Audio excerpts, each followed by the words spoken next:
tavşanı doğduk tepe. Tam yeğen, şahit koyacak olsun, gülümana oturmasın. Öyle saat çıkanın gelip duruyor o. Şunun canı sağ olsun, şunun koya gelsin. Hem ben de cemlesi koyacak olayı. Saat çıkan senin yolun olsun, olayın rakatın gör. Sağ ol. Canın sağ olayı. Şunlar cahil salmak, marat salmak, sana da nesi versin. Her senin cahil salmak bize çok hızlı. Adın ne mi dağım? Sapara. Şimdi bir soru verecek değil mi? Şimdi yaşa iş neyli senin kovmayı? Kudaya'nın şükür. Kudaya'nın şükür. Çağlar ekleyebilen. Mulyar Kudaya'ya şükür. 5 çağrısı var. Beş çağısı var mı? Aklarım var o. Aktıkları var. Aklarım var.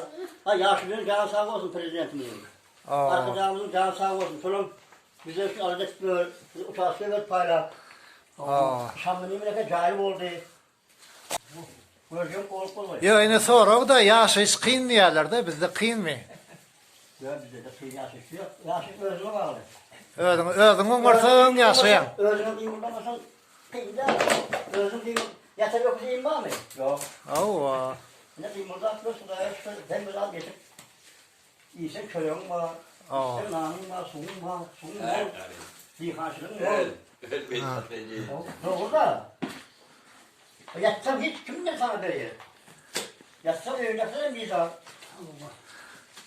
Buraya şöyle iş tuğlu adet var. Hiç kemçüz tadımız yok, ha kemçüz. Yok canı sana gerek ha. Canım sağması var ha. Ağrımasın derteler oldu diye. Ay sağ ol, yine versene sen. Ne ya? Ağrıma var. Var var. Sapara. Oh. Şu ne yaşlara ne ehillik maslahat verin. Daşa yurtta okuyan oğlanlar, gıylar, işleyen oğlanlar, gıylar, ulu kiçi daydalar diye. Şonki alakşa daşa yurttaki Türkmenlere bir verecek maslahatınız. Hadi ilim kovsor oluyor. Kovsor oluyorsun. Bunu vardır. Sağ ol, tanrı kadın. Meş yaşının maslahatın var ha. Ömrüm bir nakıl yaptı. Yaşlılardan da bizim nakıl da var. Geçmiş yaşlılardan nakıl yaptı. Öz yurdunda, özgü yurtta, Bayburun'dan öz yurdunda gedab oluyor. Şu an için ben maslahatım şöyle taşıdık bir yaşları var. Yine Kudaya'ya şükür ben ne takriben arkadaşımız hem bize yarat verdi. İşimizden var ne kay, körüğümüzden var, suyumuzdan var. Ben taşıyla gidecek olsam var ha, benim gitmeli yani.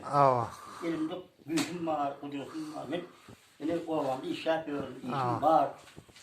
Soğusam pulum var, yerim var, dihancılığım var, Kudaya'ya şükür.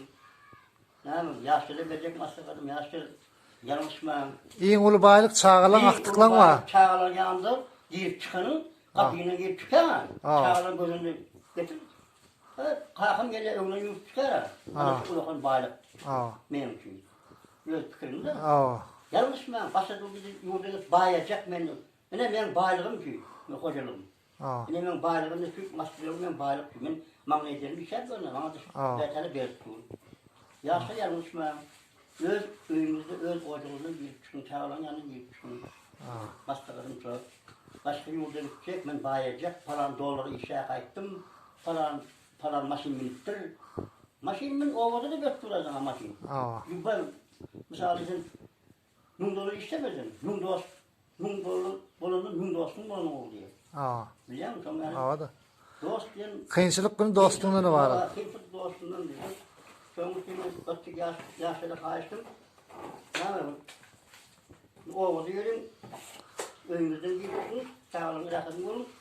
Başka ayakçaklar yaşlara. Başka yurda gitme. Yine bu da men. Onda ne mi? Hoş sağ olun.